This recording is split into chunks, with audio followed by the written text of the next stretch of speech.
안녕하십니까 시청자 여러분. 날씨가 좀 포근해졌습니다. 내일부터는 또 더워진다 합니다. 추워진다고 합니다. 건강 조심하시기 바랍니다.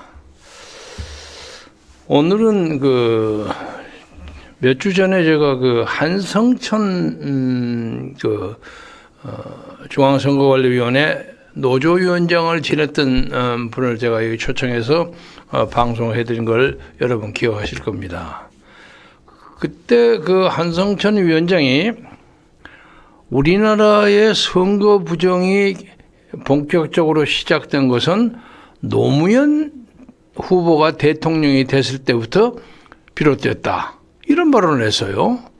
그래서 저는 그때는 그냥 그러려냐고 얼핏 지나갔는데 그 얘기가 딱 마음에 걸려서 제가 그 후에 물었습니다. 아니 왜 노무현 때 그것을 시작됐다고 주장합니까? 했더니 대충 이런 얘기입니다. 당시에 자기가 중앙선거관리위원회 노조위원장을 하고 있었는데 이건 표 집계하는 거 등등 하는 것에 여러 가지 문제점이 있어서 그것을 고발도 하고 그랬다는 거예요. 그래서 2003년 그러니까 대선이 끝나고 난 다음이죠. 노무현 당선 후에 2003년 1월 27일 대법원에서 투표지 검증에 관한 재판 최종심이 열렸는데 당시에 그가 제시했던 것이 대통령 선거 과정에서 혼표와 무효표가 많이 나왔다. 적어도 혼표가 12표 나왔고 서울에서는 79표가 나왔고 나중에 7개의 투표구를 다 보태서 310표와 102표가 나와요. 그게 412에다가 한 480표 총. 홈표라는 거 여러분 아시죠? 지난번 말씀드린 것처럼 어떤 투표, 그러니까 A라는 사람의 투표를 싹 모아놓는데 그게 엉뚱하게 들어간 다른 표예요. 그런 뜻입니다. 그러니까 가짜 표죠. 계산이 잘못된 거예요. 그런 것을 가지고 이건 해킹 조작 증거다. 이렇게 제소를 했는데 대법원에서 이거 이유 없다 하고 기각을 해버렸어요.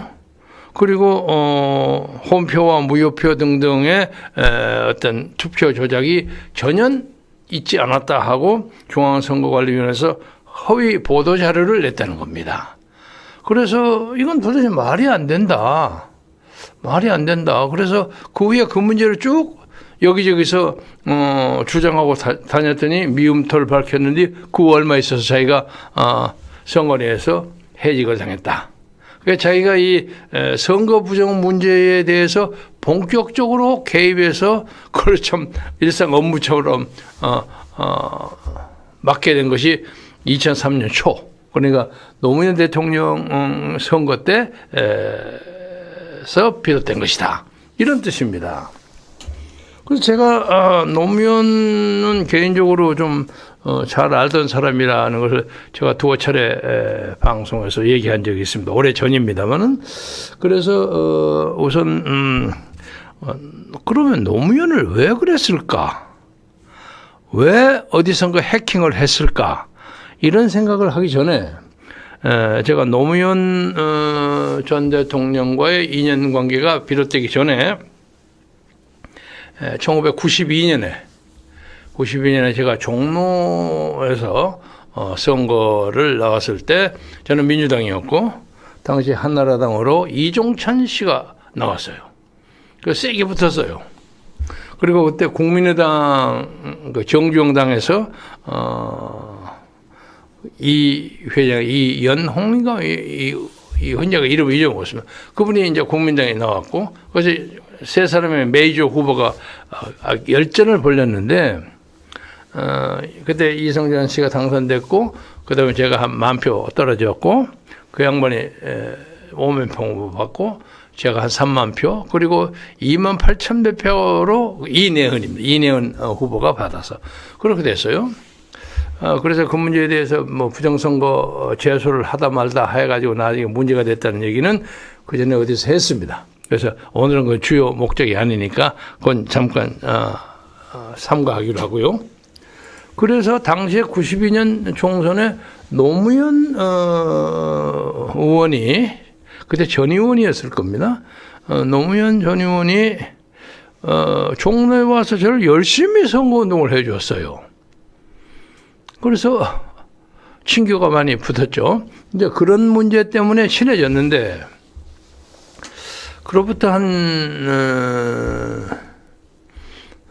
7년 후인가 1999년 11월 12월 초에 제가 김대중 대통령의 밀사로 평양을 방문하게 됐다는 것은 아시는 분들은 많이 아시리라고 생각합니다.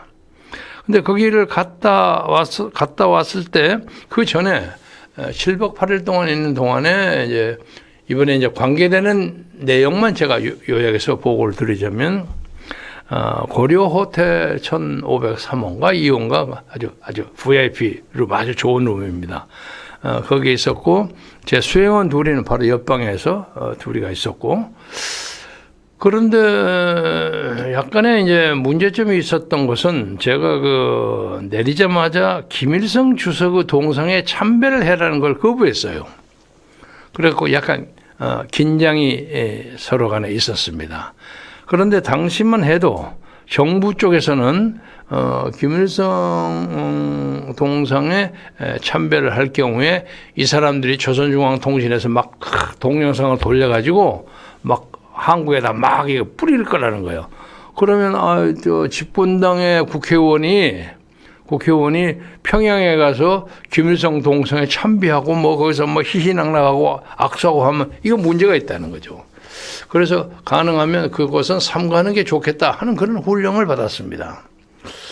그래서 처음에 그 순안공항에 내렸더니 당시에 저를 마중 나온 사람이 노동당 중앙위원 김경락이라는 분이에요. 김경락이라는 분인데 저 이름이 좀 비슷합니다. 저보다 한 두세 살 위고 아주 세련된 신사예요. 키도 훌쩍하고 포르투갈 대사를 했더라고요. 북한 정부에. 그리고 영어도 아주 잘하고요.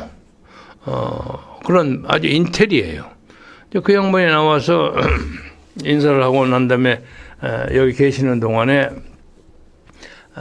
그 일정표 나름대로 계획을 했는데 이걸 보시고 사인을 해 주십시오. 그래서 딱 봤더니 뭐 다른 것은 대충 어디 방문 뭐 이런 건데 맨 앞에가 김일성 동상 참배가 딱 있더라고요. 그래서 저거 이거 맨 처음 이거 하기는 곤란합니다. 그러니까 왜 곤란합니까? 그래서 이런 것을 정부로부터 훈령을 받았기 때문에 그래서 몰입하는 게 좋겠습니다. 그냥 사람이 안색이 확 달라지는 거예요. 그래서 가끔 감히 우리 수영의 동상에 참배하는 것을 거부하다니 그래가지고 당신이 무슨 사절 노릇을 하겠어 하는 식이에요. 아무튼 지금은 우리가 공식적인 그 국교 정상화를 하지 않았기 때문에 제가 사절로 왔다고 하지만 이건 밀사의 자격입니다. 그렇기 때문에 나중에 정식으로 국교가 열리게 되고 하면 뭐 한 번이 아니라 10번이라도 가서 참배하겠습니다. 그러나 지금은 훈령을 제가 지킬 수밖에 없습니다. 그래가지고 그냥 뜨드미지근히 한 30여 분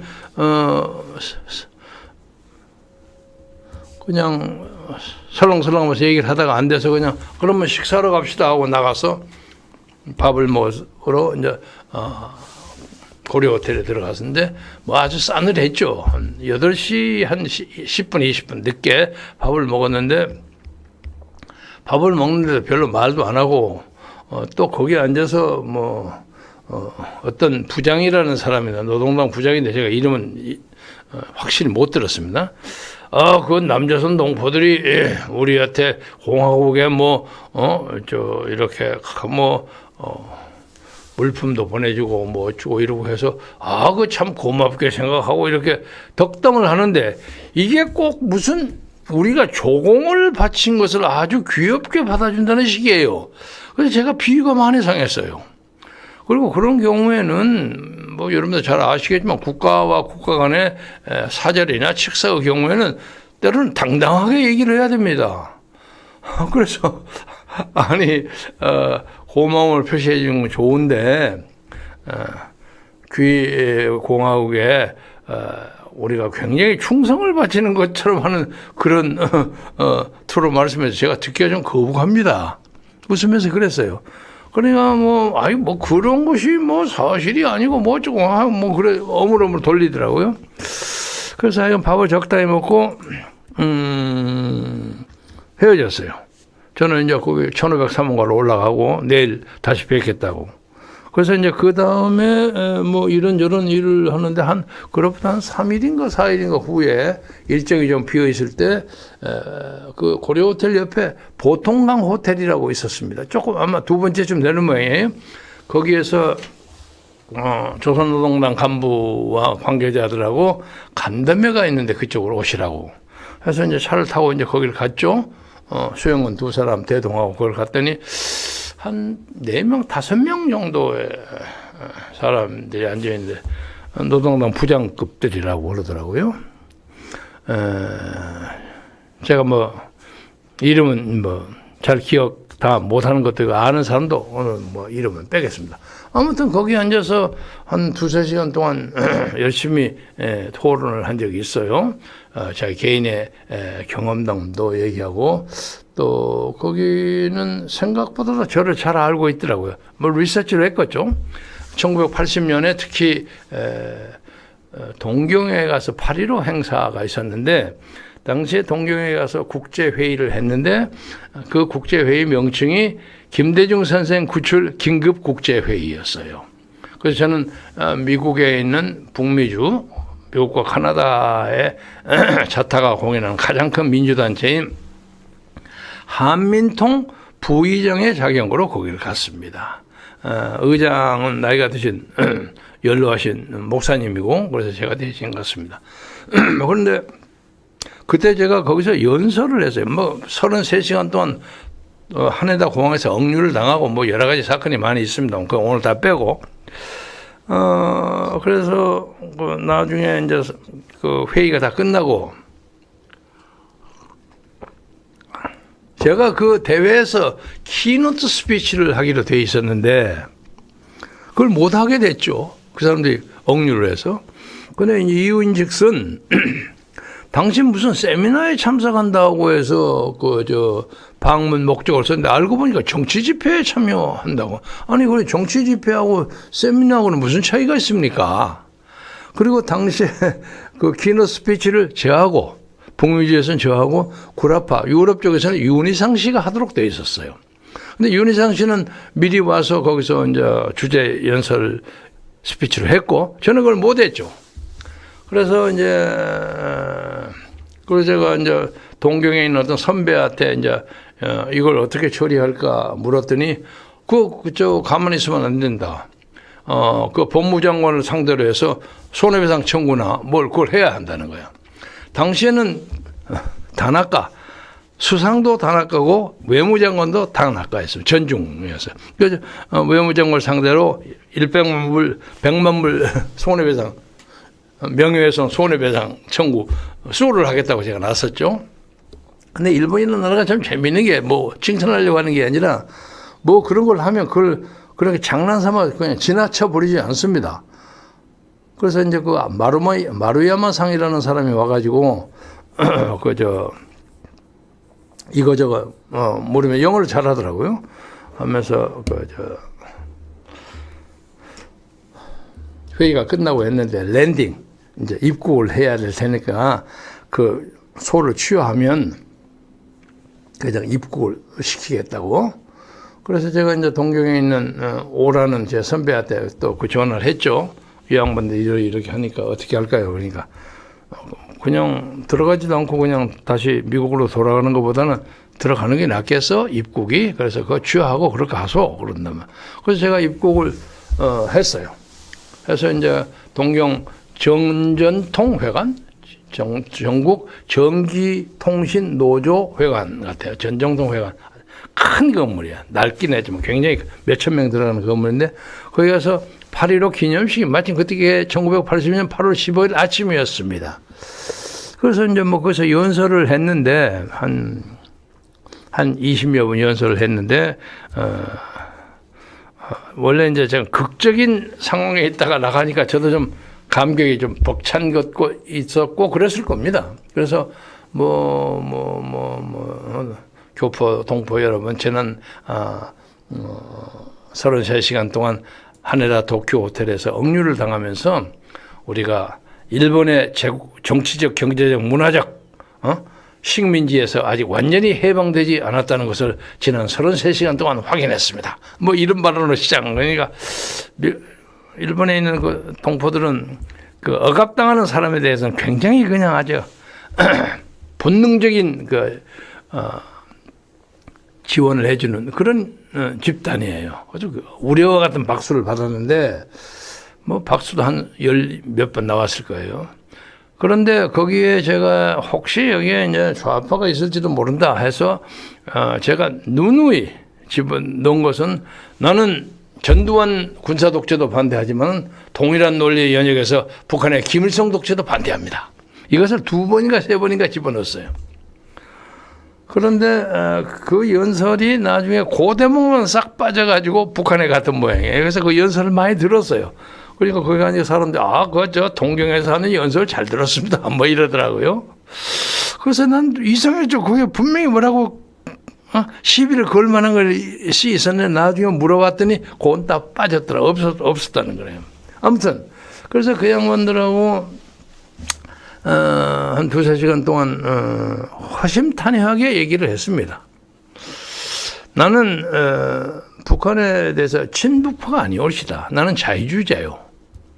그리고 혹시 뭐 제가 미국을 가기 전에는 진보적인 사고방식을 가지고 있었을지는 모르나 제가 대학 시절에도 한 번도 좌파 서클에 가담해 본 적이 없고 특히 미국에서 한 16년 가까이 살다 보니까 자유민주주의에 대한 그 소시얼 러닝이라고 할까 사회적 학습이 많이 있어서 미국의 민주주의가 이렇게 돌아가는구나. 소위 아메리칸 시스템 오브 거버먼트라고 합니다. 그리고 미국의 의회에 가서 히어링이 있죠. 청문회도 뭐 수십 번 거의 100여 번 들었을 거예요. 시간만 있으면 가서 듣고 뭐 여러 가지 뭐 텍스에 대한 얘기, 이민에 대한 얘기 아무나 들어가서 볼 수 있는. 그래서 나는 자유주의자인데 당신들의 입장에서 완전히 동의할 수 없다. 그러나 얘기는 재밌게 했어요. 재밌게 하고 그중에서 가까이 뜻이 좀 맞는 사람도 한 2명 있었고 그래서 상당히 명석하면서도 합리적인 그런 사람들도 있었습니다. 개중에. 그래서 이제 그 얘기는 나중에 주요한 목적이 아니에요. 돌아왔는데 그로부터 이제 한 1-2년 후에 민주당의 대통령 후보 경선이 가까웠을 무렵입니다. 그로부터 한 3-4개월 전인가? 그러니까 북한을 갔다 와서 한 6개월쯤 됐을 거예요. 누군가로부터 거대한 선물이 하나 왔어요. 엄청나게 한 4m쯤 되는 긴 표구인데 시베리아 호랑이 표구였어요. 엄청나요.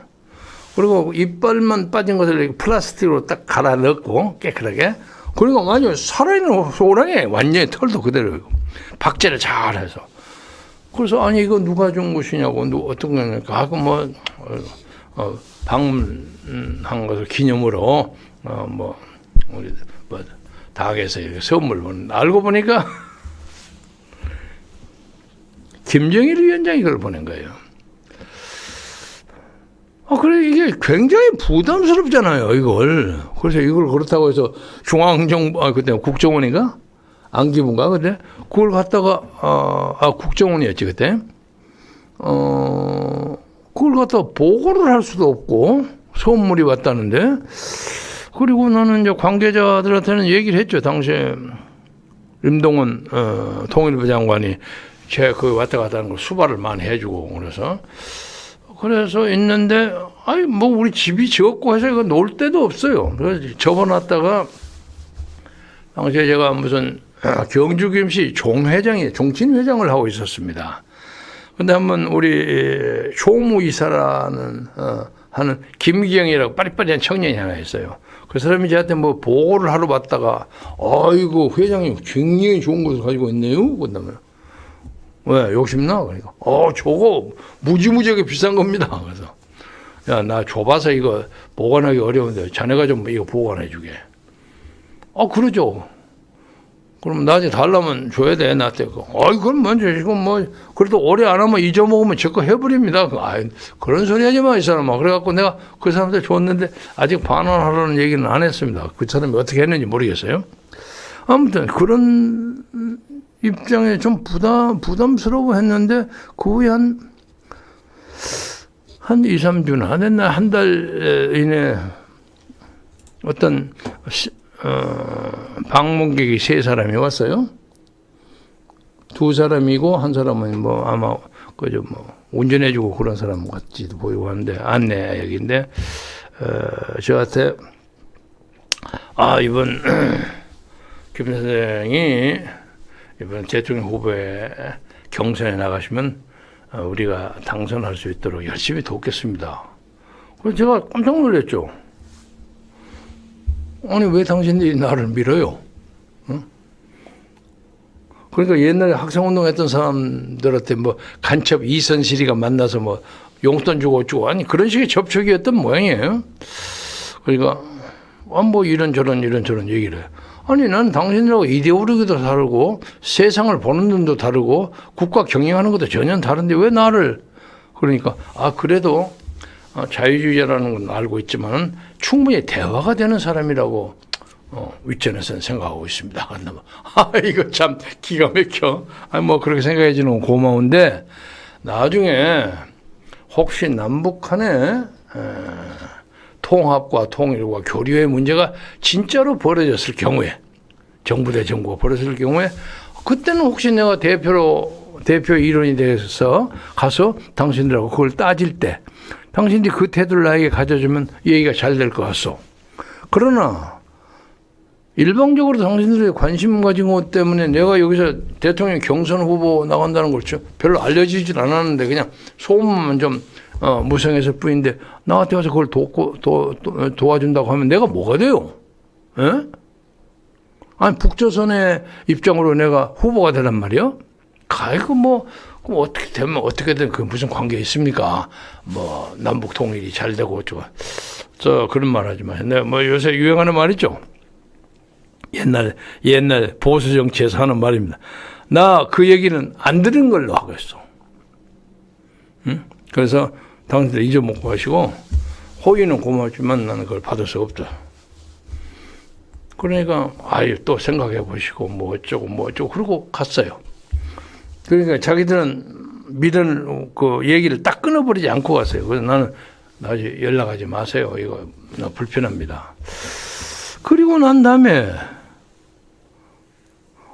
경선에 나가려고 준비를 했는데 이게 끌쩍지근하지 않습니까? 그래서 제가 경선 나가는 걸 포기했어요. 그래서 당시에 홍보위원장을 하셨던 조세영 의원, 제 뭐 대학 선배고 고향 선배고 하는 분입니다.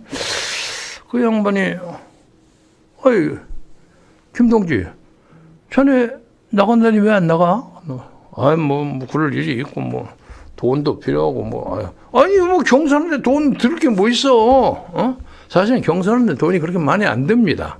돌아다니면서 그 당원들을 상대로 한 거기 때문에 당원들은 어떤 후보, 개개 후보에 대해서 나름대로 평가를 다 하고 있는 거예요. 그러니까 어떤 정책을 가지고 있느냐, 어떤 나라를 만들겠느냐, 그 내용을 얼마만큼 효과적으로 전달하느냐, 설득하느냐, 이런 것에 그 인간의 자질 문제를 평가하는 것이지, 물론 돈도 필요했겠지만, 돈이 결정적인 요인은 아니었습니다. 적어도 당시에 민주당 경선에서는. 이상하네. 왜 안 한다고 그래?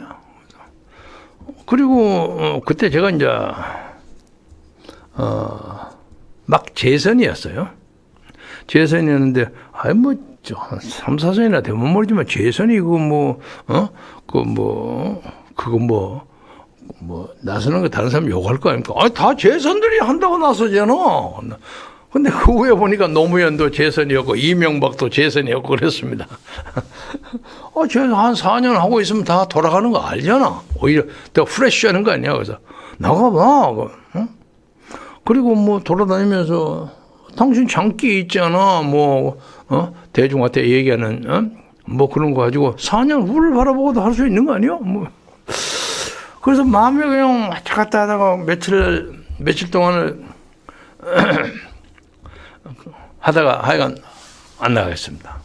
그러니까 조성 의원이 그러면 그거 좀 아쉬운데 당신이 경선위원장을 좀 하셔. 그 대회를 끌어가는 대회장 역할. 제가 이 대회장 하는 운수가 많아가지고 2020년 8.15 광화문 대회장 하다가 또 집시법으로 지금도 재판받고 있습니다. 그런데 아무튼 그 대회장을 좀 하시오. 그건 하겠습니다. 왜냐면 경선에 관심이 있으니까 누가 뭐하고 그때는 이제 이인재 그리고 김근태, 노무현, 한화갑, 정동영 그렇게 나왔을 거예요. 제가 있으면 6명이 될 뻔했는데 지금 빠졌어요. 그런데 처음에 제주도에서 시작할 때 김근태가 표가 너무 안 나왔어요. 김근태 기분 나쁘다고 포기했어요. 그리고 제주도에서는 아마 저 정확하게 확인 안 했습니다만 한화갑 의원이 1등 했을 거예요. 그때 한화갑의 멤버들이 돌아다니면서 아주 굉장하게 러비를 했어요. 요새 누구냐 송영길이 할 때 돈 봉투 돌렸다는 거 이런 거 얘기한 것처럼 그것도 상당히 많이 돌린 것 같은 그런 막 분위기가 막 확 올라가고 그러더라고요. 그래서 한화갑이 1등하고 그때 2등을 이인재가 했나 노무현이가 했나 이건 둘이가 2, 3등을 했어요. 그런데 그때 이제 제가 그걸 그만둔다고 하니까 제가 어디서 얘기 한 번 했습니다. 당시 정교조 회장 됐던 광주 출신 교사 출신 윤영교인가 하는 분이 있었어요. 저보다 좀 선배예요. 그리고 당시에는 정교조가 그렇게 그냥 요새 완전히 그냥 딱지 탁 붙은 좌파라고 보기보다는 상당히 지식인의 클럽으로 평가를 받았고, 그러나 이제 유럽의 경우에 프랑스 같은데 특히 그 교사 집단이 굉장히 좌익이거든요. 그래서 약간 진보적인 개혁적인 사람이다 이렇게 보고 있었는데, 그 윤영교 회장이 전화가 한번 짜와서 아이고 김면 나오신다고 해서 열심히 우리 기대하고 있었는데 안 나와서 서운하게 됐습니다. 그러면 이제 누구를 밀어야 되나요? 그랬단 말이야. 그래서 그거 왜 저에게 묻소? 그래서 아니 우리 이쪽에 있는 사람들은 다 그 광주나 이쪽에서는 김아무개 의원이 후보로 나서면 몰표가 가리라고 예상을 했는데, 그래서 이건 몰표 얘기하지 마시오. 몰표 거기만 나가고 됩니까? 저거 이제 그러고 있었는데, 김근태도 그냥 사퇴해버리고, 그리고 적당히 찍을 사람이 없는 거야. 그래서 그 중에서 누가 가장 개혁적이요? 노무현이가 개혁적이라고 봐야죠. 그렇단 말이에요, 내가. 노무현, 정동영, 이인재, 한화갑인데, 이인재는 대단히 보수적인 입장을 취했고, 한화갑은 약간 중도 보수 같은 입장이었고, 정동영은 그 어중간에 있었던 사람일 거고, 노무현은 확실하게 입장을 밝힌 것은 아니지만 대충 말하는 거, 가지지 않는 사람에 대한 배려 이런 등등을 보면 이 사람이 좀 진보적인 사람이구나 그렇게 느꼈죠. 그래서 갑자기 그냥 노무현이가 그냥 노사모가 생겨가지고 그 경선에서 선풍을 일으켰습니다. 그런데 거기에는 저의 작업도 약간은 들어갔으라고 생각합니다. 그래서 노사모들이 노무현 다음으로 김경재, 김진재 구호도 많이 외치고 그랬습니다. 그래서 난 어리삥삥하죠. 저 사람들이 왜 나를 저렇게 올리나. 그런 생각을 가져서 아무튼 노무현이가 극적으로 후보가 됐어요. 후보가 되는 데는 제가 대회를 끌어가고 하는데 저의 뭐 적어도 방해는 안 했으니까. 그래서 개인적으로 2002년에 그로부터 10년 전 1992년에 내가 종로 선거할 때 나를 열심히 도와줬던 노무현 후보. 하여튼 의리를 감사를 내가 좀 갚은 셈이에요. 그리고 또 2년 후에 또 노무현 전 의원이 당시 전 의원이 그때 우리 고문이라고 붙었을 겁니다. TK 영남 출신 케이스에서 고문을 하고 있었는데 종로 보궐선거에 나왔어요. 그런데 종로 바닥은 내가 한번 1992년에 한번 바닥을 쓸었지 않았습니까? 그래서 뭐 또 노무현이가 열심히 저한테 막 전화를 하고 어쩌고 해서 가서 보니까 또 전부 아는 깜깜이야. 아이고 위원장님 어서 오십시오 뭐 어쩌고 돼가지고 내가 사실 노무현 후보의 뭐 선거대책위원장 비슷하게 일을 해가지고 노무현 거기서 당선됐죠. 당선되고 그 다음에는 아마 고향으로 내려갔을 겁니다. 그래서 그 자리에 저를 이기고 그 자리를 차지했던 이종찬이가 한나라당 비례대표로 그 자리에 지구당 위원장으로 왔던 이명박이가 그 다음에 붙었어요. 붙어가지고 그러니까 1996년에 붙었는데 이종찬이가 떨어졌고 나를 애매기고 했던 이종찬이가 떨어져서 바로 그 1996년에 저는 고향 순천에 가서 90.8%라는 전국 최다 득표로 초선이 됐습니다. 그래서 이제 그때부터 노무현이가 꽤 친했어요, 저하고. 친하고 저렇게 석유 호텔 가면 7층에 조그만 바가 있는데 조그만 방에서 둘이 홀짝홀짝 스카치 맞으면서 이런저런 얘기도 많이 하고 배짱이 좀 맞아요, 이 양반이. 그런데 후보가 되고 난 다음에 제가 이제 홍보위원장, 홍보본부장하고 정대철 그때 4선인가? 그러니까 정선이가 4선이었을 거예요. 3선인가? 그리고 이상수 재선 이런 사람이 총무본부장, 선거대책위원장, 제 홍보본부장 셋이가 사실상 노무현 캠페인을 끌어갔습니다. 왜? 노무현이 하고 나니까 막 인기가 막 떨어지는 거야. 그냥 바닥에 떨어지는 거야. 그러니까 아이고 후보 바꾸자 하는 얘기가 나와서 여러분 아시는 분은 아실 거예요. 나이 드신 분들은 후단협의라고 후보 단일화 협의회. 그래가지고 그 민주당에 있는 거의 대부분의 사람이 그냥 정몽준 쪽으로 막 몰려가는 거예요. 그런데 정몽준 하면 뭐 돈 많은 재벌이니까 거기 가면 선거운동도 원활하게 할 수 있을 것이고 자금도 탄탄히 받을 거라는 그런 기대가 잔뜩 있어서 뭐 아예 다 갔어요. 다 가서 하나갑도 가고 뭐 세상상 김원길이도 가고 뭐 박상진도 갔나? 뭐 하여간 다 갔어요. 거의 다. 그런데 우리는 차마 그걸 못 갔어요.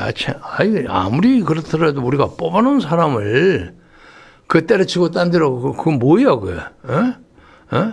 그 뭐야 뭐 시집하고 며느리가 집 나가는 식으로 그래 버리면 안 되죠. 아니면 거꾸로 얘기하면 뭐 며느리 하나 들여왔는데 며느리가 마음에 안 든다고 그냥 그거 있으라고 신랑이 밖으로 왜 돌아다녀 버린 거 그거 마찬가지 그런 거야 되는 거야. 그런데 아무도 당시에 우리 셋이가 다 노무현이가 당선되리라고 생각을 안 했어요. 못 했어요. 다음은 열심히 파이팅을 해가지고 강력한 야당의 기반을 만들자. 그것이 우리의 목표였습니다. 솔직한 목표였는데 뭐 저쪽 이회창 쪽에서 홍보가 좀 엉망이었고 홍보 담당자가 2번인가 3번인가 바뀌고 그 사람은 뭐 다 된 것처럼 너무 폼을 잡고 그렇게 들었고 심지어 이회창 후보실을 가면 한 벽이 완전히 돈 보따리로 쫙 쌓이고 보따리 쌓아가 있잖아요. 2억, 3억. 그리고 그거 부족해서 들어가는 그 중간 복도, 그 정지국 복랑에서 이렇게 들어가는 복도, 거기도 쫙 쌓여있다고 소문이 파다했어요. 사실 여부는 잘 모르겠지만 돈이 넘치고 흘렀어요. 그러니까 이 회창 후보는 자기가 다 대통령 됐다고 생각했겠죠. 근데 마지막에 이런저런 이유 때문에 뜻밖의 노무현이가 당선했어요. 그런데 다 놀랬죠. 다 놀랐는데 바로 아까 그 한성천 씨가 얘기하는 소위 홈표 이 얘기를 들으니까 저는 충격을 받지 않습니까?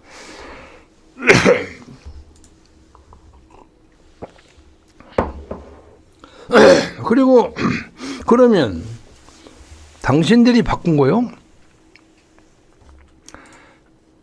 그때는 그렇게 바꿀 수가 기술이 개발되지 않았다는 거예요.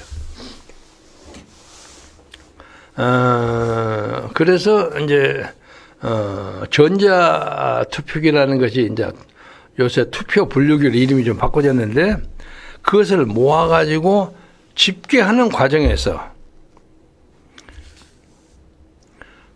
외부 세력의 해킹이 발각됐어요. 그런데 그 해킹이 중국에서 했는지 북한에서 했는지 그건 잘 모릅니다. 해킹이 있다는 증거는 확실하게 한 7가지가 나왔어요. 그래서 그냥 다 한꺼번에 모아가지고는 막판에 통계를 낼 때 누가 이거 주고 한 거 잘 모릅니다. 워낙 큰 것을 착착착착 들어오기 때문에. 그러니까 어느 쪽에선가 혹시 노무현의 당선을 만들어낸 거 아닌가. 그런 느낌을 한성천 위원장은 가지고 있어요. 그런데 이제 그와 관련해서 노무현의 행동이 참 이상해요. 네? 참 이상한 게 그 아주 화끈한 사람이거든요. 오늘 선거가 이제 개표가 완성됐다면 내일 모레 아침에 대통령 당선자로서 처음으로 조찬을 저하고 같이 했어요. 저하고 이상수하고 같이 했습니다. 근데 우리 이상수 의원은 저보다 선수가 하나 높은 사람이에요. 그 사람은 외국에 가서 망명한 기록이 없으니까 저는 15년 몇 개월을 외국에서 살다 왔고 그래서 지금 이 얘기를 들으면 또 좀 서운해할지 모르지만 내가 우연히 그거 한다고 하니까 형님 나 좀 데려가 주시오. 그 당신 왜 데려가? 나도 그러니까 우리 종무본부장이니까 할만하죠. 근데 당신은 이해관계가 있어가지고 내가 함부로 얘기하기가 좀 곤란한데 그러니까 내가 아무 말 안 하고 있을 테니까 그래서 같이 갔어요. 같이 갔는데 우리 이상수 의원하고 노무현 당선자와는 동갑입니다. 저는 한 30살 위고 그 선배 대접을 좀 받은 셈이죠. 밥을 먹으면서. 그것도 한참 있다가 김 선배하고 부르더니 인수위원장을 누구 시키면 좋겠습니까? 그러더라고. 그래서 이제 제가 그런 데서는 크게 말 실수 안 합니다. 한참 우물쭈물하고 말 좀 해보이소. 그래서 내가 이제 정중하게 각하 저한테 그렇게 물으면 곤란하죠. 왜 곤란합니까? 각하 마음속에 지금 누구 딱 들어있는 걸로 제가 아는데 그 사람을 저한테 얘기를 해서 이 사람이 어떻습니까? 하고 물어주세요. 그러면 내가 찬성합니다. 아니면 문제가 있습니다. 그 답변 솔직하게 하겠습니다. 이렇게 하하하 막 웃더라고요. 웃더니 한참 있다가 이해찬이가 어떻습니까? 그러더라고. 우리 기획본부장에 있죠. 그래서 가만히 있다가 반대합니까? 내가 반대하는 것이 아니라 이해찬은 나중에 쓰십시오. 내가 그래서 왜요? 그래서 그 사람이 머리는 스마트하고 재주가 뛰어난 사람입니다만 좀 반대파가 꽤 있습니다. 그러니까 지금 모든 통합을 하고 그래야 할 입장이니까 설왕설래 말이 많이 돌아다니는 사람은 인수위원장으로 안 맞습니다. 나중에 그 사람 중에 쓸 수 있을 테니까 나중에 쓰십시오. 그러니까 그래요. 그 말이 되네요. 그러더라고. 그러면 한참 있다가 그러면 누구를 대안을 해야지. 근데 난 옆에 이상수 이놈아가 옆에가 삼선이 있는데 지 없으면 내가 이상수 얘기할 수도 있을 거 아닙니까? 근데 말을 못해 옆에 있어서. 이상수는 푹 이러고 못 들은 척하고 있고 이상수는 묻지도 않고. 그래서 그 차라리 임채정이를 시키시죠. 그랬더니. 임채정은 저하고 동갑이에요. 동년배고 박타지는 바둑에 맞서요. 바둑하다가 싸움도 하고 막 그래. 성깔이 대단해. 그런 사람은 분명한 사람이니까. 화끈한 사람이지 그렇게 크게 시비가 걸리는 사람이 아니에요. 그래서 임채정을 시키십시오. 그래서 임채정이가 됐어요. 임채정이 그 사람 나한테 감사하다는 말도 한 번도 안 해. 지가 당연히 될 것처럼 생각했겠지. 아무튼 그리고 난 다음에 내려오니까 이상수가 형님 나는 얘기 안 하고 여보 당신이 옆에 있으니까 얘기하기가 곤란하잖아. 그래서 저한테도 내각이 들어와서 저를 좀 도와주십시오. 그래서 저는 아직 의회 경력이 좀 짧고 그래서 좀 그때 한 1년 몇 개월, 1년하고 4년 몇 개월밖에 안 됐죠. 그러니까, 여기서 좀 더 배우고 나중에 각하를 돕겠습니다. 근데 그 얘기는 이런 얘기였어요. 그 양반이 알았는지 모르는지 모르지만 나는 지금 재선으로서, 국무총리를 한다고 나서기는 좀 곤란해. 그러나 당신 밑에 일반 장관으로서는 당신 모시기가 내가 쑥스러워. 응? 나는 나라로 해외 망명가의 관록이 있는데 그거 좀 빼주시오. 그런 입장에 이거 이해를 하겠습니다. 그럼 나오면서 이상수 이제 그래서 나중에 이상수는 별도로 대통령 사무실에 당선자 사무실에 가서 그 얘기를 해서 나중에 노동부 장관을 했어요. 그런데 아무것도 아닌 그 대통령 정치자금 문제가 걸려가지고 과목술 한 몇 달 갔다 왔죠. 갔다 왔는데 자기가 개인적으로 문제가 처리를 잘못해서 그런 거고 돈도 쥐꼬리만한 돈이었고 그래서 나중에 했는데 이상하게 친노파 주류로부터는 조금 배척을 당하는 것 같아요. 이 사람이 자기 입장을 구부리는 사람이 아니니까. 그래서 아무튼 노동부 장관 했으니까 됐죠. 아무튼 그런 정도의 인간관계를 가지고 참 친했습니다. 그래서 제가 갑자기 그 후에 세상을 떠나버리니까 이거 뭐야? 근데 그 사이에 이제 어떤 문제가 있냐면 당을 새로 만들겠다는 거예요. 열린우리당. 그게 무슨 말이야. 자기를 대통령을 만들어준 당을 깨고 나가면 됩니까? 그러니까, 100년 내건 정당을 만들고 온 소리를 다 하는 거야. 말도 안 되는 소리를 하는 거야. 저 사람이 누군가에게 말려 들어간다 하는 느낌을 드는 거야. 도대체 이해가 안 돼. 굉장히 명민한 분인데, 뭐라고 하면 막 소리기를 확 질러버리고 말이야. 우리 알아서 할 테니까. 그리고 한 번은, 그리고 난 다음에 이제, 친노파라고 할까? 이제 우리 이제 민주당 주력들이 저기 평창동 근처에 요새는 아마 그 호텔 쓸어버렸지? 조그만 호텔에서 거기서 세미나를 많이 했어요. 세미나를 했는데, 세미나가 가만히 보니까 상당히 개혁적인 분위기로 막 돌아가는 거야. 진보적으로. 이거 좀 이상하구나. 그래서 어느 날 일요일 날입니다. 제가 여의도 근처에서 여의도 운동장을 한 바퀴 돌고 그냥 짧은 바지로 세미나 미팅에 가서 한 1시간여 앉아 있다가 신상 발언한다 하고 나와서 나 이 세미나, 이 컨퍼런스에 대해서는 참여하지 않겠다 하고 나왔어요. 근데 이제 아마 그것이 그 열린우리당 만드는 천신정이 주도한 거예요. 그런데 지금도 제가 그 노무현에게는 당신 반드시 후회할 거예요. 세상에 이게 고리타분한 보수 반동들이 많이 있다는 거예요. 이 안에 예를 들면 뭐 그런 사람이 있죠. 4선, 5선 하는 사람들이 자꾸 숟가락 얹어서 뭐 이렇고 저렇고 말을 하니까 좀 그런 건 있었겠지만 그거 다 받아들이고 해야죠. 그래서 예를 들면 뭐 김봉호 의원, 박상천 의원, 정균환 이거 만만치 않잖아요. 그러니까 다 동생처럼 뭐라고 이렇고 저렇고 하는 게 꼴보기 싫다. 그런 거 같아요. 그래서 이제 호남의 삼총사, 응? 천정배, 신기남, 누구요? 정동영, 천신정, 셋이가 막 몰고 열린우리당 만들어 갔는데 나중에 그 사람들이 노무현 임기 말기에 전부 배신하고 다 나왔습니다. 하고 보니까 이거 안 되겠더라. 그 배신하고 나온 중에 김한길도 그랬어요. 다 거기 붙어 있다가 이거 안 되겠다고 다 나왔어요. 그래서 노무현이가 개인적으로는 굉장하게 고독했을 겁니다.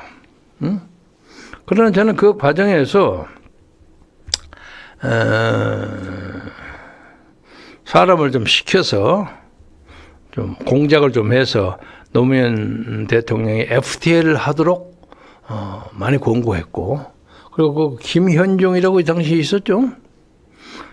그 사람이 제 고등학교, 대학교 선배의 아들이에요. 김병현 대사 아들인데, 김병현 대사가 좋은 자리 대사직을 못하고 저 아프리카 뭐 이런 데 막 흘려다니다가 한때 뉴욕에서 영사를 하다가 가셨단 말이야. 근데 애들을 다 데리고 갈 수가 없잖아요. 그러니까 이제 거기다 놔두고 우리한테 야, 내 아들 가끔 밥이라 좀 사주고 그래라. 이러고 전화도 오고 자꾸 그래요. 제 고등학교 선배, 대학도 직계 선배 그럽니다.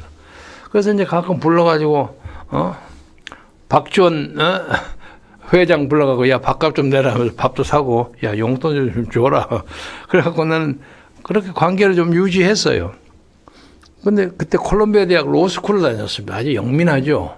그 사람이야 뭐 내가 일부러 설명을 안 해도 FTA 해야 한다는 걸 잘 알고 있어요.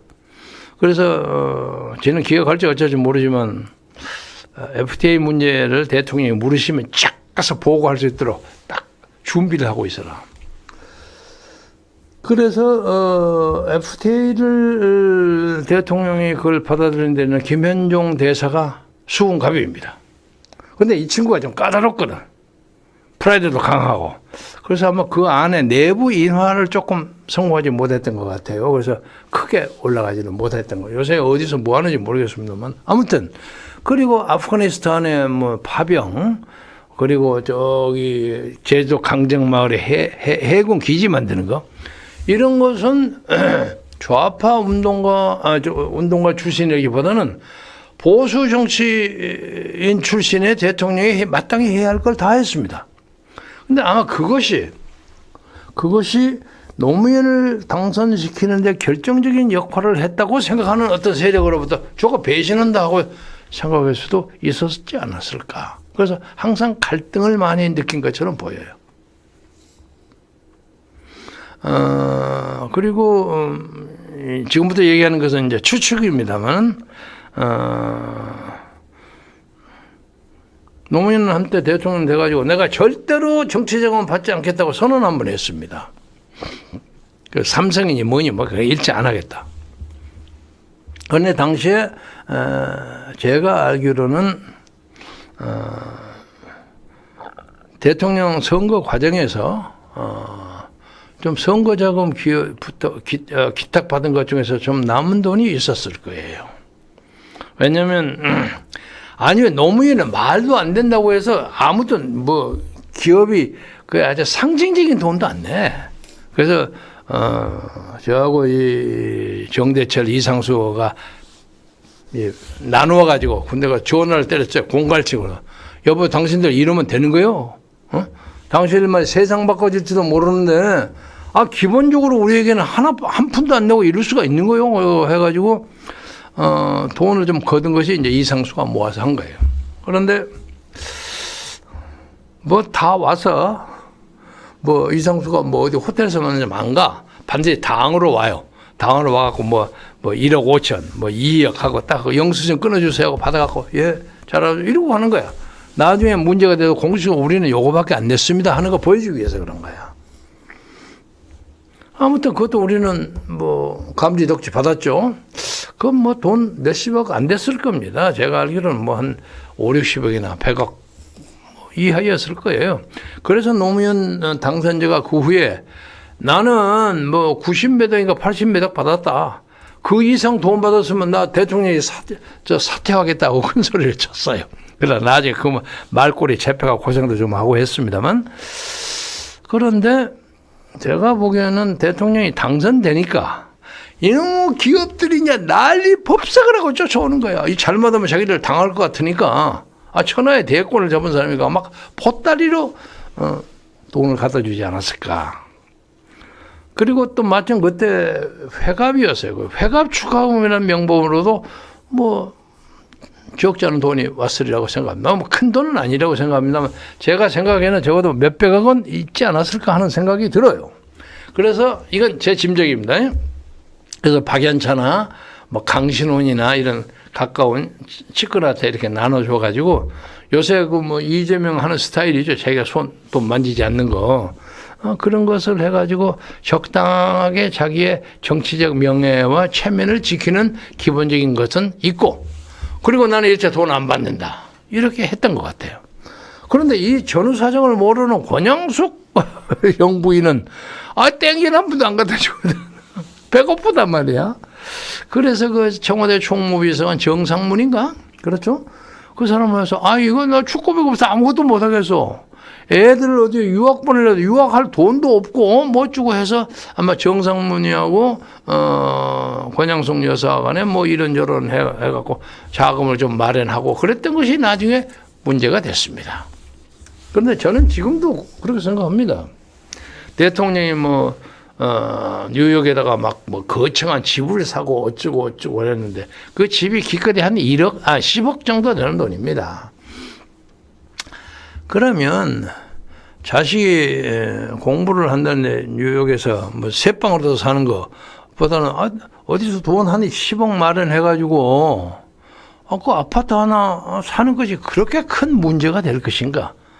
저는 그렇게 생각하지 않습니다. 그게 이제 뽀록이 났어요, 그게. 왜냐하면 서투르게 뉴욕에 가서 집을 사려고 하는데 미국인 리얼 에스테이트 부동산에 갔더니 말이 잘 안 통하거든. 한인 부동산에 갔어요. 한국에. 이 근처에 아파트 하나 사려고 하는데 그러니까 그러세요 소개하면서 실례는 누구십니까? 뭐 그거 알 거 없어. 그러다 보니까 나중에 나타났겠죠. 그러니까 이 부동산 업체 노무현이가 이거 집 산다더라 이렇게 된 거야. 그래서 내가 그걸 보면서 깔깔거리고 웃었지. 내가 만약에 노 대통령이 그걸 했다면 그거 별로 문제없이 충분히 해결할 수 있을 건데 저 사람이 나를 차버렸기 때문에 저런 일을 당했다고 사람들이 많이 놀려 먹어요. 내가 뉴욕에서 오래 살았으니까. 그래서 나중에 이제 물러나고 난 다음이니까 이제 청와대 비밀문서를 가지고 온 것 그것은 애착이 있어서 가져왔겠지만 그것은 그 다음 당선자가 전부 회수하라. 그래서 그건 전부 다 돌려줬어요. 그리고 난 다음에 돈 문제가 딱 걸렸는데 자기가 가지고 있는 어떤 그 뭐라고 할까 결백성 이것이 어울리지가 않는단 말이야. 어울리지 않고 이거 돈 몇 푼 가지고 말이야 이러고 저러고 아주 창피하고 기분 나빴던 거야. 그런데 저는 그 과정에서 혹시 노 대통령이 북한이나 혹은 중국이나 그런 외부 세력으로부터 꾸준히 압력을 받지 않았을까 하는 느낌을 가집니다. 그래서 제가 좀 긴 얘기입니다만은 그 양반이 세상을 딱 돌아가셨다는 얘기를 듣고 난 다음에 깜짝 놀라고 했는데 요새 지금 헌정 회장하는 정재철 의원이 전화가 찍어 왔어요.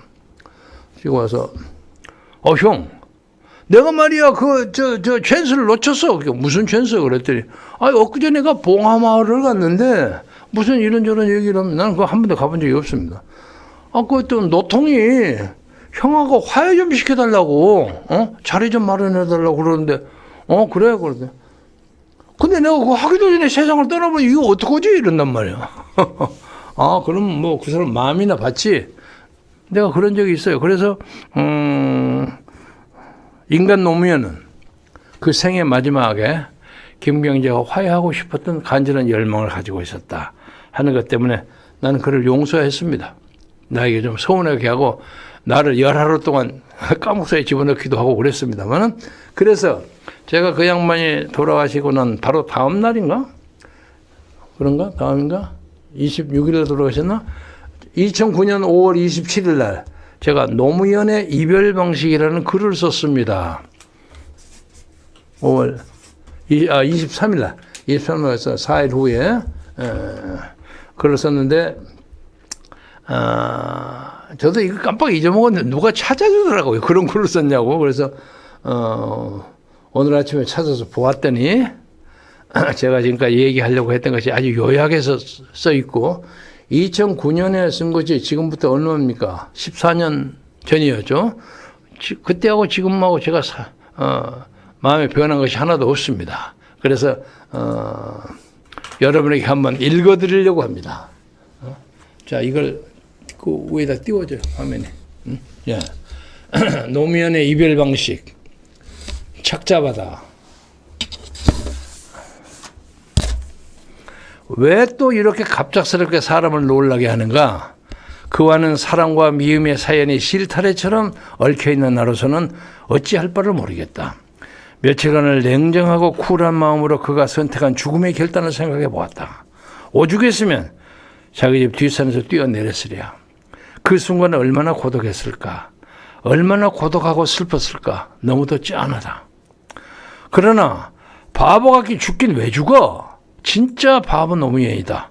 자기보다 몇 배, 몇십 배 더한 일을 저지른 사람들도 고개 뻣뻣이 들고 사는 게 한국이라는 나라인데, 저는 이게 문제가 좀 됐다고 할지라도 나중에 기소돼가지고 전직 대통령으로 죄송합니다 하고 사과하고 어쩌면 기소유예나 선고유예 정도로 끝날 수 있으리라고 생각합니다. 큰 돈도 아니었습니다.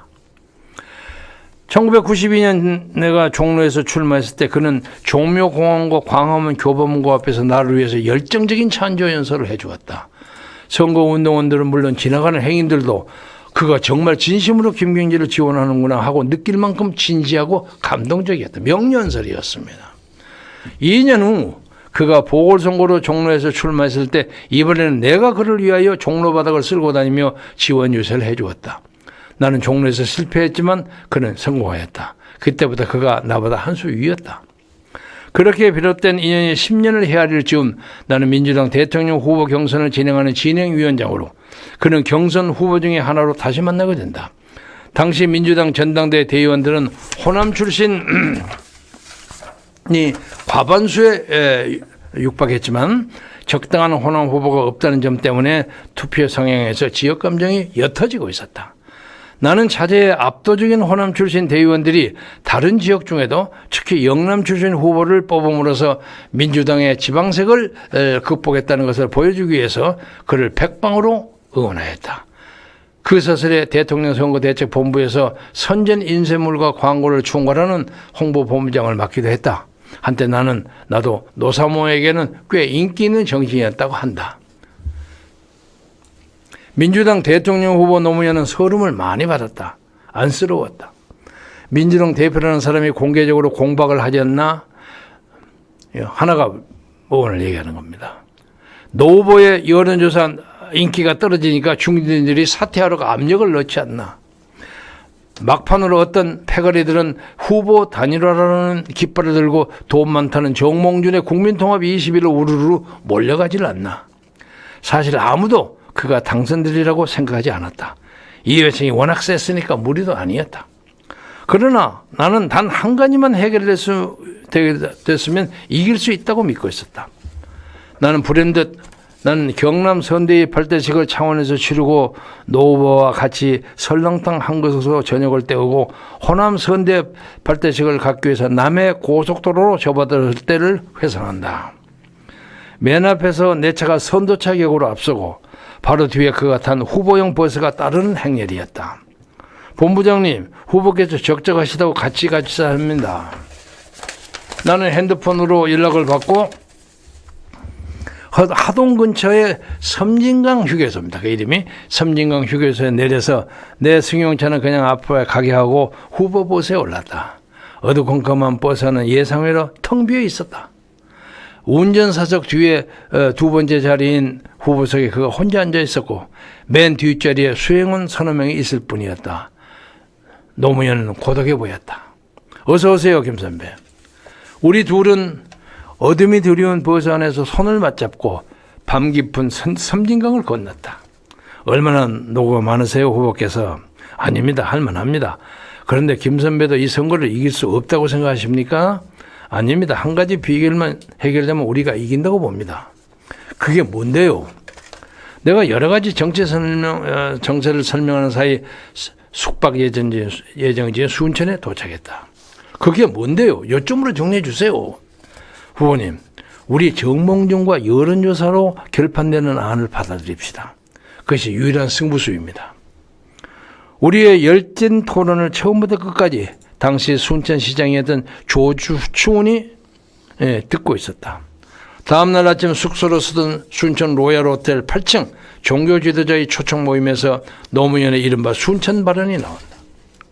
노 후보보다 한 발 먼저 호남 선대위 발대식에 참석하기 위해서 광주에 도착한 나는 뉴스를 보고 급사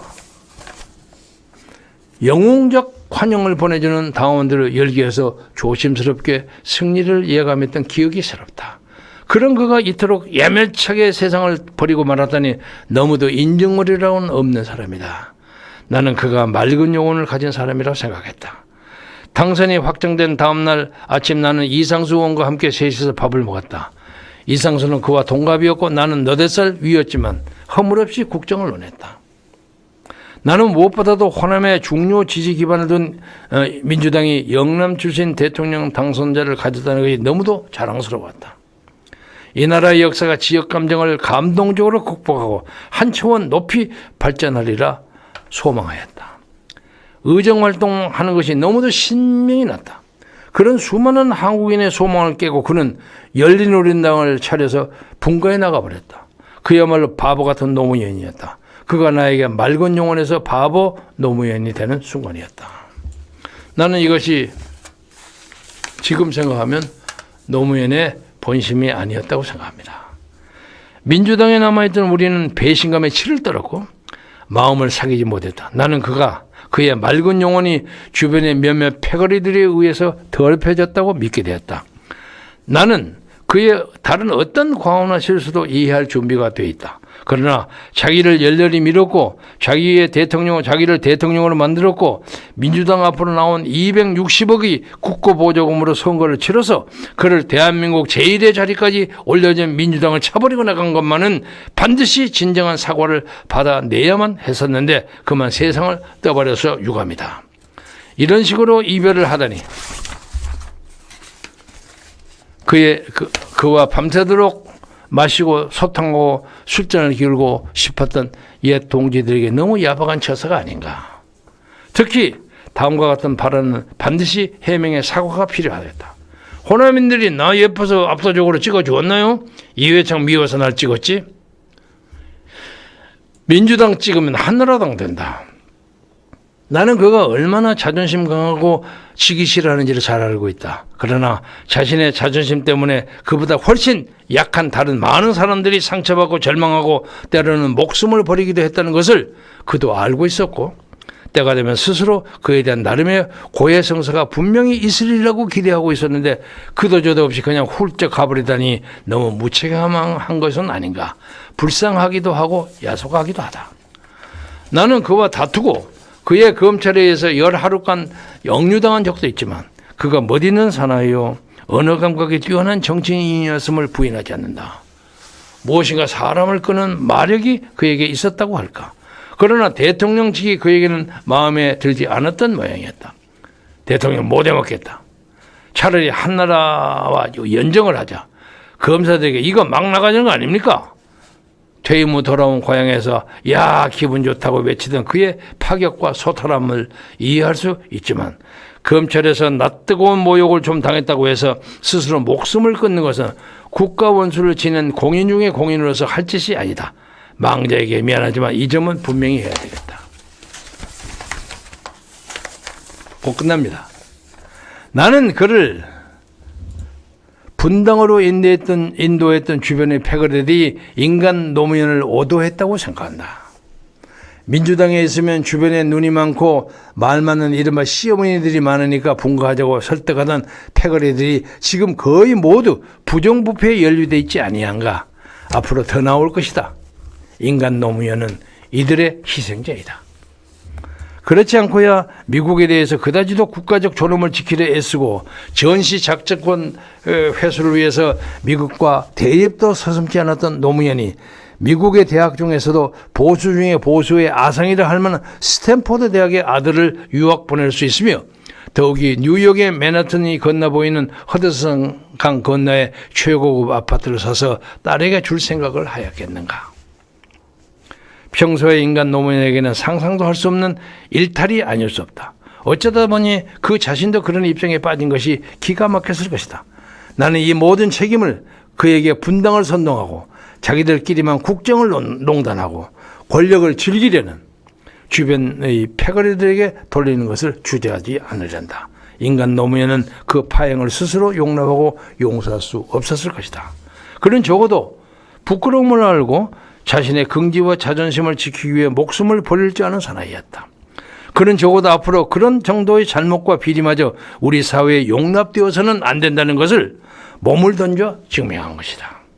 그는 한미한 가문에서 태어나 어려움을 이기고 입신양명의 길을 걸었지만 자신이 어쩌면 사소한 잘못에 대해서 엄격하게 자신을 심판하겠다는 점에서 한 위대한 인간의 모습을 본다. 그가 생을 마치기 며칠 전에 어떤 정치인이 그에게서 탄압을 받았으나 이제 용서한다고 하면서 연판장을 돌리는 걸 보고 기가 막혔다는 소문을 들어서 그를 용서한다는 말을 하기가 조심스럽다. 인간 노무현도 아마 바르지 않는 이별 형식일 터이다. 인간 노무현에게는 미안하다, 아쉽다, 너무 불쌍하다. 그의 고독이 너무도 진하게 느껴진다. 얼마나 고독하고 슬펐을까. 모든 것을 잊고 평안히 안식하시라. 당신의 유서는 너무나 멋있었다. 당신은 멋있는 사나이로 기억될 것이다. 이상입니다. 그런데 세월이 지나면서 보니까 노무현 대통령이 그 자기 부인과 정상문 종무비서관 사이에 일어났던 가볍다면 가벼운 어떤 재무사고 이것 때문에 목숨을 끊었다 보기에는 도대체 이상해요. 그는 꾸준히 무언가로부터 압력을 받았을 거고 그 압력이 혹시 그를 대통령으로 올려뒀다고 주장하는 사람들에게서 꾸준히 압력을 받았을 것으로 보입니다. 여기에 부정선거 문제가 개입될 수도 있다고 생각합니다. 아까 한성천 위원장이 얘기했던 대목이 여기서 접점을 찾습니다. 그러면서 자기를 가까이서 보좌했던 문재인 그리고 주변 사람에게 그 정치하지 말아라 하는 얘기를 여러 번 했습니다. 여러 번 했습니다. 그래서 한국 현대사의 한 비극적인 삶을 마쳤던 사람이 지금도 그를 추정하는 사람에게는 신처럼 모셔져요. 그러나 뭐 신으로 모시는 건 그들의 자유고 또 하늘에 있는 노무현이가 그걸 좋아할지 싫어할지 그건 쑥스러워할지 그건 모르겠으나 적어도 이 나라의 자유민주주의를 지키고 건전한 나라를 끌어가기 위해서는 노무현과 같은 비극이 더 이상 안 나와야 한다. 이런 생각을 합니다. 그래서 이제 마무리를 좀 하자면 지금 우리가 대선 가지고 지금 난리 법석이 났는데 엊그제 제가 그 부정선거 문제에 대해서 윤석열 캠프도 개입된 것이 아니냐 하는 의혹이 나서 제가 깜짝 놀라서 그 발언을 했어요. 했더니 이틀 만에 거의 조회가 10,000명에 육박해요. 저의 유튜브로서는 전무한 일입니다. 뭐 후무하지는 않겠지만 그래서 사람들이 깜짝 놀라는 거예요. 그래서 문제는 모든 국민들이 윤석열 대통령을 정확하게 보고 있습니다. 지금 막 비행기 타고 미국 가고 있죠. 뭐 오늘은 좀 보니까 무슨 뭐 중앙선거위원회에서 아주 인심 쓰듯이 무슨 수개표를 하겠다. 수개표만 하면 뭐 합니까? 수개표 해갖고 나중에 그것을 다시 개표 그 숫자 재는 데다가 딱 집어넣으면 그래갖고 탁 찍히는 것이 어떻게 누가 해킹하는지를 모르는 거예요. 예? 그러니까 그걸 집어넣지 않고 수개표 자체를 딱 해갖고 거기다 딱 얼마를 써야 돼. 거기서 써가지고 그것을 컴퓨터에 집어넣어야 돼요. 돌리는데 바로 문제의 핵심이 거기가 있습니다. 그래서 요약하자면 사전투표를 없애야 합니다. 그러면 모든 문제가 아주 쉽게 해결됩니다. 사전투표 여러분 잘 아시죠? 그리고 뭐 또 선관위에서 이제 바코드 안 쓰고 QR 코드 안 쓰고 뭐 바코드를 돌린다. 좋아하네. QR 코드라는 건 뭐냐?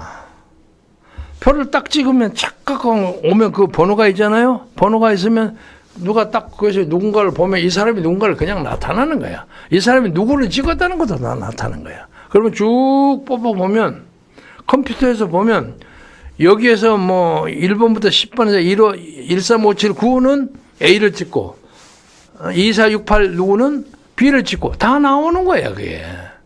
그런데 그걸 가지고 꼭 뭐 만들었다고 아직은 얘기할 수 없지만 그것을 적당히 마음으로 가지고 이제 여론조사 할 때 그 모집단 케이스를 집어넣은 거 있거든요. 13579가 좀 많이 들고 2468이 좀 적게 들고 하는 모집단을 만들면 그건 항상 A가 이기게 되어 있는 거예요. 여론조사는 그렇게 합니다. 예? 그러니까 누가 찍고 누가 안 찍고를 몰라. 그냥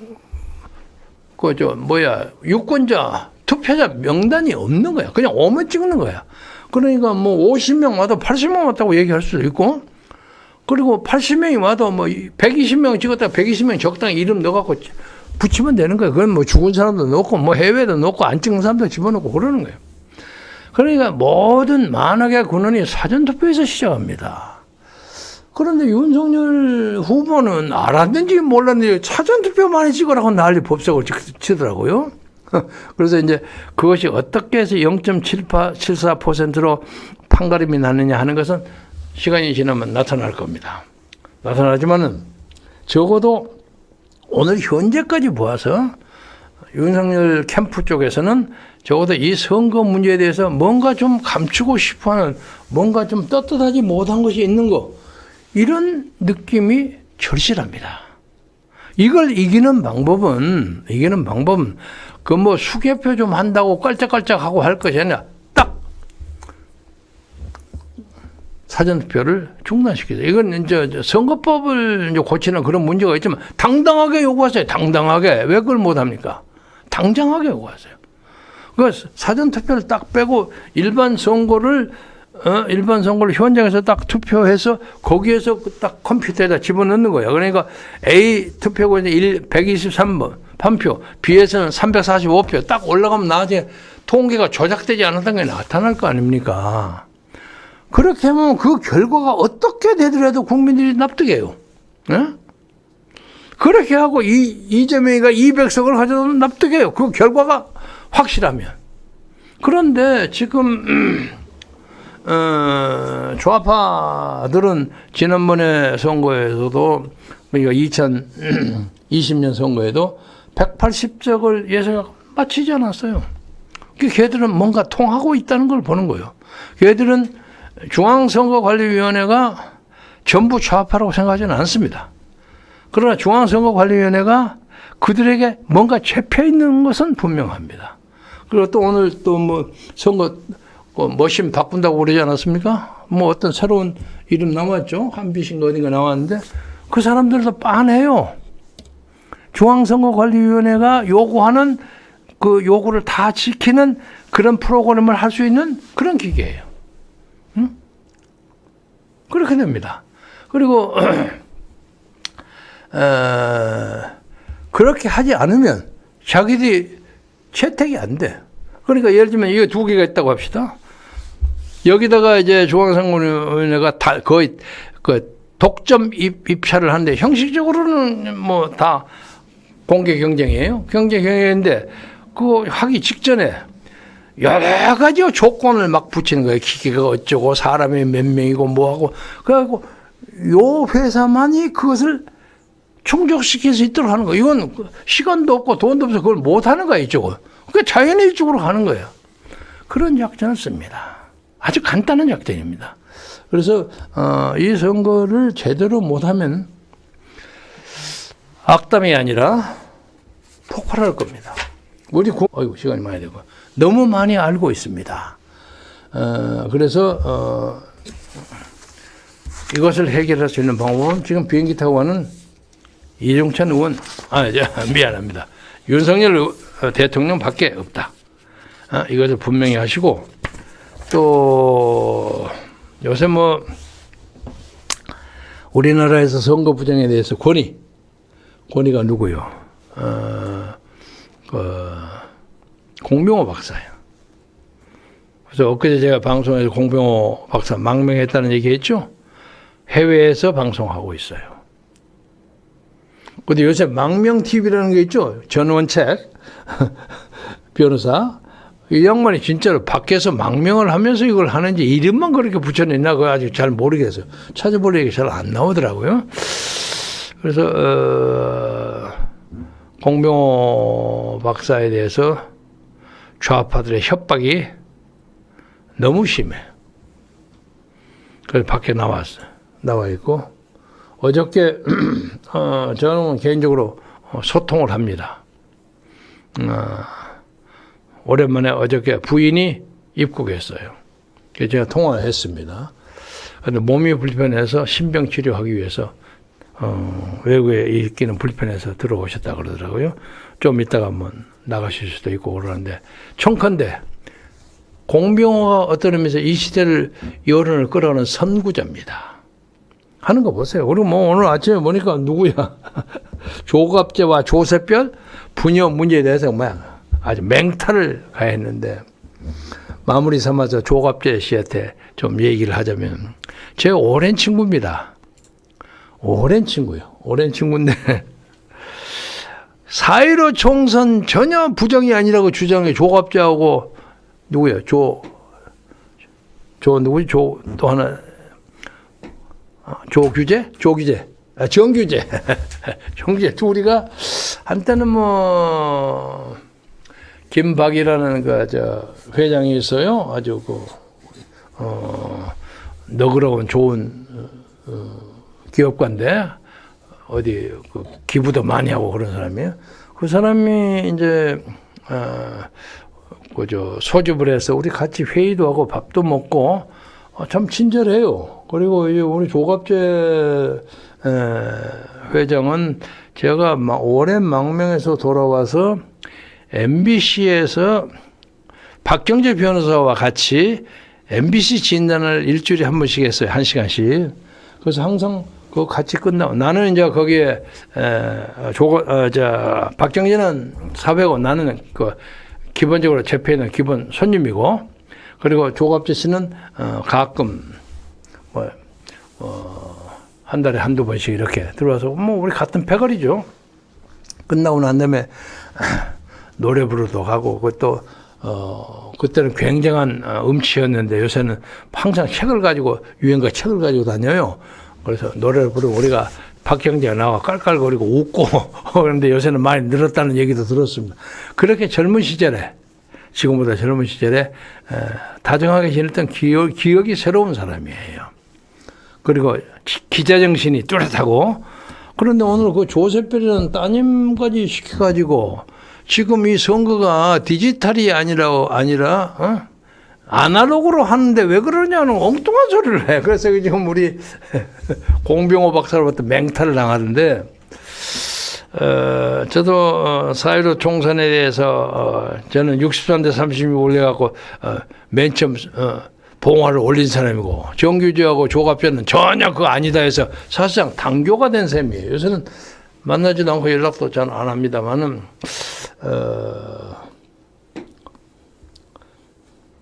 조갑재 씨도 잘 생각해가지고 너무 무리한 발언을 안 하시는 게 더 좋지 않을까. 공병호 박사가 안 할 말 하는 건 아니지만 말은 좀 지나고 막 역적질이라고 막 많이 붙였더라고요. 화가 많이 나서 그러겠죠. 이거 한번 읽어볼게요. 여러 가지 나왔는데 조갑재 사화감 닥치고 부정없다. 이 제목은 너무 제목은 옳잖아. 그 다음에 전산 조작에 의한 사전투표 득표수 증감 작업의 중심에는 남조선 선관위가 있다. 이런 범죄 행위를 저지르거나 두둔하거나 은폐하는 자나 세력은 누구를 막론하고 자신의 조국을 반역하는 죄, 대역죄를 저지르고 있음을 알아야 한다. 부끄러움을 부끄러워하지 않고 무지함을 무지함이라고 생각하지 않고 사악함을 사악함이라고 생각하지 않는 세태와 시대와 사회를 애통해하지 않을 수 없다. 그래, 끝까지 가보자. 결국은 사실과 진실과 정의가 이기게 될 것이다. 공병호. 공병호는 이 나라의 선거의 부정을 파헤치고 이 나라 자유민주주의의 가장 기본적인 선거의 그 깨끗함, 결백성을 위해서 자기의 명예와 생명을 모두가 다 바쳤습니다. 그의 충정을 많은 사람이 이해해 주시고 적어도 이 문제가 크게 말썽되지 않고 적당히 잘 마무리가 됐으면 좋겠습니다. 그 문제는 보세요. 더불어민주당에서 지금 부정투표 뭐 이런 문제에 대해서 여기서 유튜브에 그토록 난리 법석을 치는 누가 나와서 떳떳하게 반박하는 사람 있는 거 보았습니까? 없죠. 감히 못하는 거야. 니들이 떠들어봤자 열차는 간다. 우리는 알아서 간다 하는 입장이에요. 그래서 이걸 막을 수 있는 사람 윤석열 대통령 혼자입니다. 그래서 그 양반에게 가부간의 결단을 확실하게 해야 합니다. 확실하게 해야 됩니다. 그렇지 않고 어물어물 지나가면 이 역사는 망한다고 생각합니다. 여러분 이 문제에 대해서 진지하게 생각해 주시고 우리가 어떤 의미에서 굉장한 정치적 혼란과 케오스에 들어갈지도 모르겠고 이 나라의 자본주의의 기초도 굉장히 단단합니다. 적당히 이거 뭐 선거 조작 가지고 정권을 끌어가려고 하는 거 천만에 말씀 만만에 공떡이 안 돼요. 그게 이제 더 이상 절대 안 되는 거예요. 이걸 아시고 우리가 뜻을 모아서 이 위기를 같이 극복합시다. 경청해 주셔서 감사합니다. 고맙습니다.